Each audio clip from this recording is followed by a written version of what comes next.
YouTube est une plateforme fondée sur l'instantané. Elle se veut impalpable, presque chimérique, placée fièrement dans le temporaire, lancée dans une quête sans fin, celle d'un futur incertain bâti sur ses propres frêles fondations. Voyez le charnier des vedettes passées, pensez aux étoiles de demain, leur chute sera encore plus dure. Tant pis, ça leur apprendra. Je ne suis cependant pas venu vous parler de drama, non, mais bien introduire une nouvelle émission simili-historique sur la question vidéoludique.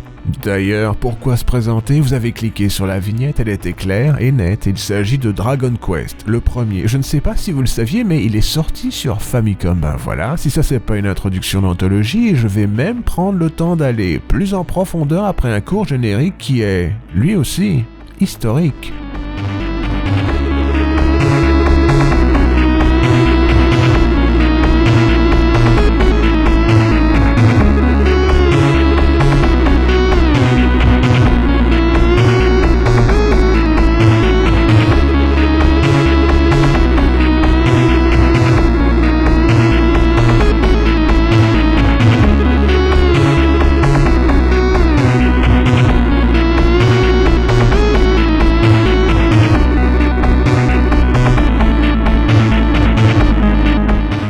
Mon but est assez simple, vous forcer à mémoriser 3 points particuliers sur un titre qui a lancé le JRPG sur les traces que vous connaissez. Premier arrêt, quel est le premier JRPG? Certains, assez pinailleurs d'ailleurs, insisteront à mentionner l'existence du titre Black Onyx du néerlandais Hank Rogers comme le tout premier JRPG. C'est bien entendu la réponse de lunetteux que l'on prend plaisir à éviter d'un air distrait comme Radis le ferait face à un Makan Kosapo. Makan Kosapo, mot marrant, le dire est rigolo. Réfléchissons un instant d'ailleurs à l'énormité phénoménale de la remarque pour débile mental. Black Onyx sort en 1984, année dystopique, sur PC 8801, format nippon informatique, créé par un Hollandais, ok.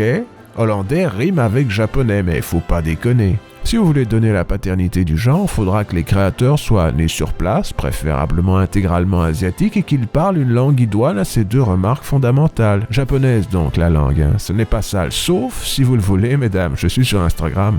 On va donc lancer une hypothèse, histoire de pouvoir la voir s'avérer dans un futur proche. Dragon Quest serait-il le premier JRPG? Peut-être, qui sait? Il est doté d'une esthétique spécifique, réalisée du bout des doigts par un Akira Toriyama au sommet de son art. On est loin alors du je m'en foutisme satisfait censé vous donner Dragon Ball Super. Tant mieux d'ailleurs, si je dois subir une page plus de Super, il n'est pas impossible que je passe moi-même en mode Super Saiyan tandis que je lance le Tankobon dans le recyclage. Je veux dire, si Shonen Jump peut recycler ses vieux classiques, moi aussi. C'est donc un jeu japonais.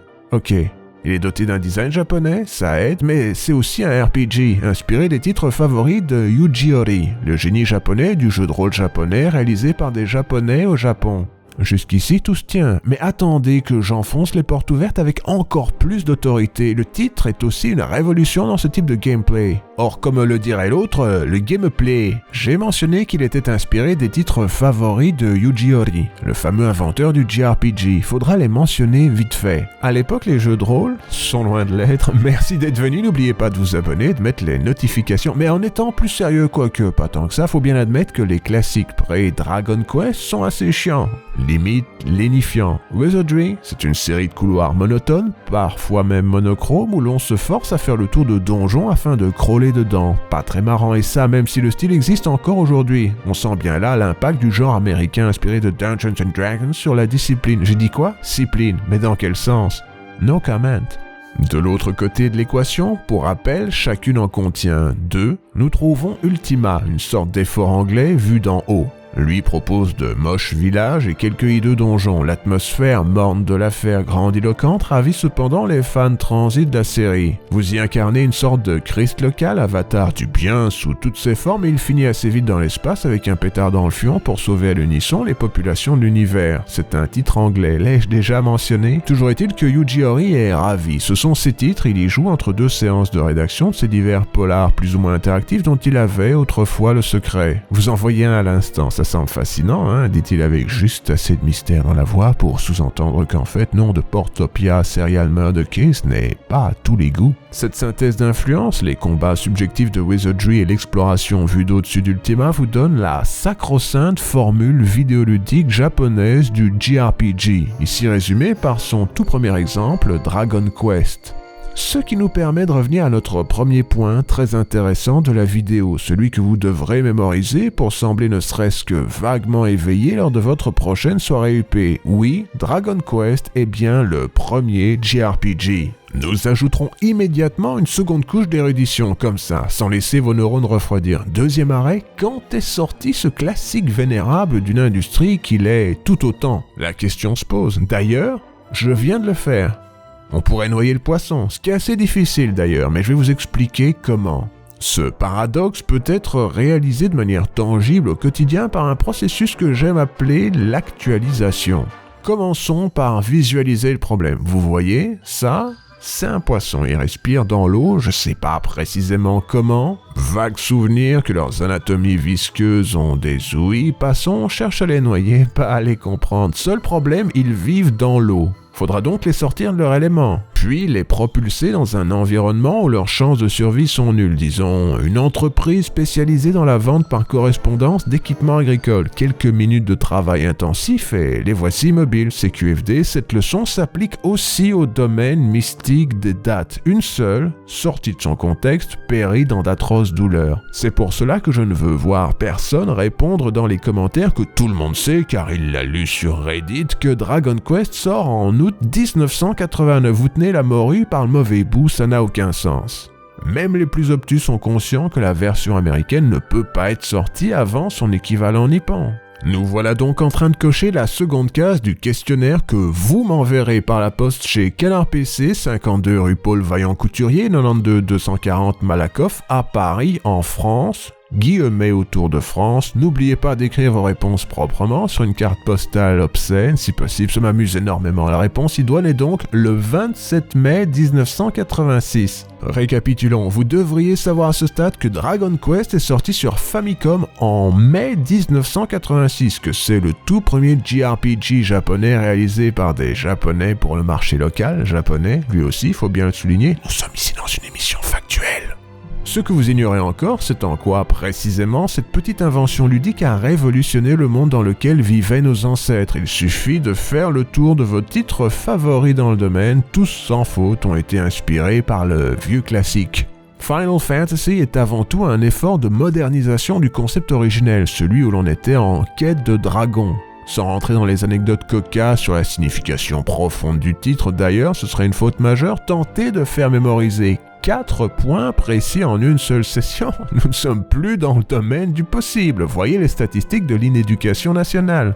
Shin Megami Tensei, de son côté, est une forme de répudiation modique des inventions d'Enix. Il ramène avec fierté l'aspect subjectif de Wizardry pour en faire son cheval de bataille durant 2 décennies, puis résigné, finit par miser sur une représentation objective de l'action pour ses portions les plus marquées de succès. Point bonus si vous comprenez le mot objectif au fait. Ce qu'il faut retenir tient en une phrase. Avant Dragon Quest, l'on subissait des sessions de grinding engoncées dans l'angle de vue imaginaire d'une équipe d'aventuriers plantés dans des décors sommaires. Depuis, l'on vit des sessions grinding lisibles, vues d'en dehors de son héros, en style japonais. J'ai d'ailleurs pris le temps, pour la première fois de mon existence centenaire, de terminer le tout premier Dragon Quest. Soyons sérieux, j'adore la série depuis la sortie bénie du 8e épisode. Elle m'a poussé à travers ces dernières décennies, durant mes grands succès comme mes grandes déceptions. Rappelez-moi de vous raconter comment l'une de mes plus intrigantes relations sentimentales a duré précisément le temps d'une exploration des sentinelles du firmament, étalée sur une année, l'aventure.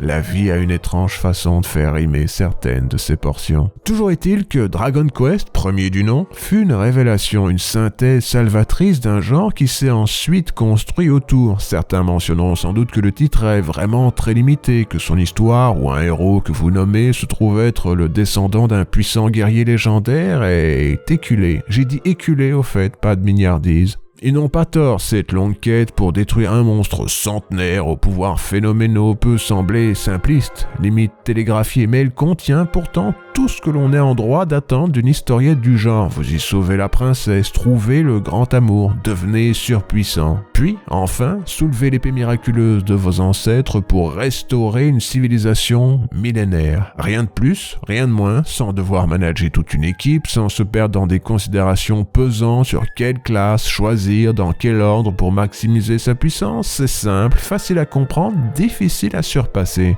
Comme tous les grands titres doivent l'être, sans parler d'ailleurs de la bande-son mélodique du très regretté Koichi Sugiyama. Ça, ce sera pour une prochaine fois, mais elle aussi participe de l'osmose entre les divers métiers du jeu vidéo trouvés dans ce titre extrêmement réussi. Cet équilibre, très rare, n'est d'ailleurs pas juste une invention Enix. L'éditeur n'était à l'époque pas développeur sur cette série qui fit pourtant leur succès. Pour expliquer cette situation, il faut mentionner des noms. Vous avez déjà entendu celui de Yuji Horii. Nous pouvons aussi mentionner celui de Koichi Nakamura, un distant cousin de Shinsuke. Entré dans l'industrie dès l'université, il sera assez vite couronné de succès par son titre Doru Doru, une sorte de puzzle game culte chez eux mais inconnu par chez nous. Nakamura travaillera étroitement avec Enix durant les années d'éclosion de la compagnie. Lui aussi, comme Horii, était fan de fantasy. C'est donc vers lui que Yuji, je me permets d'utiliser son prénom ainsi car nous sommes potes, on joue ensemble à Yu-Gi-Oh!, se tournera quand il s'agira de tirer un titre de son scénario. Les tâches seront ainsi départagées. Horii finira designer. C'était son idée, la direction tombera logiquement entre les mains du programmeur émérite Koichi Nakamura. Et pour lui faire plaisir, le nom de sa compagnie, Chunsoft, sera mentionné au générique. Cette association dure jusqu'au 5e titre de la série, le bien nommé Dragon Quest V, dont on rappelle qu'elle forme la section classique. De nos jours, Chunsoft est plutôt associé à des titres comme Danganronpa que Dragon Quest, car après tout, le temps efface souvent ces liens qui unissent les créateurs à leurs œuvres. Mentionnons au passage que les roguelikes doivent aussi beaucoup à cette désunion. Les meilleurs efforts réalisés au Japon pour populariser ce type de casse-bonbon passent par Chunsoft. Pensez au Torneko's Great Adventure, doté comme héros du marchand tiré de Dracoué, ou les nombreux Mystery Dungeon produits par la compagnie. Certains sont même dotés d'une licence Pokémon, mais nuls n'auront eu l'impact d'un petit titre sans prétention sorti sur Famicom en 1986. Qui aurait pu penser en se perdant dans ces couloirs pixelisés qu'il changerait le monde de manière aussi profonde. Sans lui, d'ailleurs, aurait-on jamais entendu parler du slime? Serait-il devenu aussi populaire sur les sites de streaming pornographique? Je n'en sais rien. Merci d'être venu, à bientôt, ce n'est pas sale.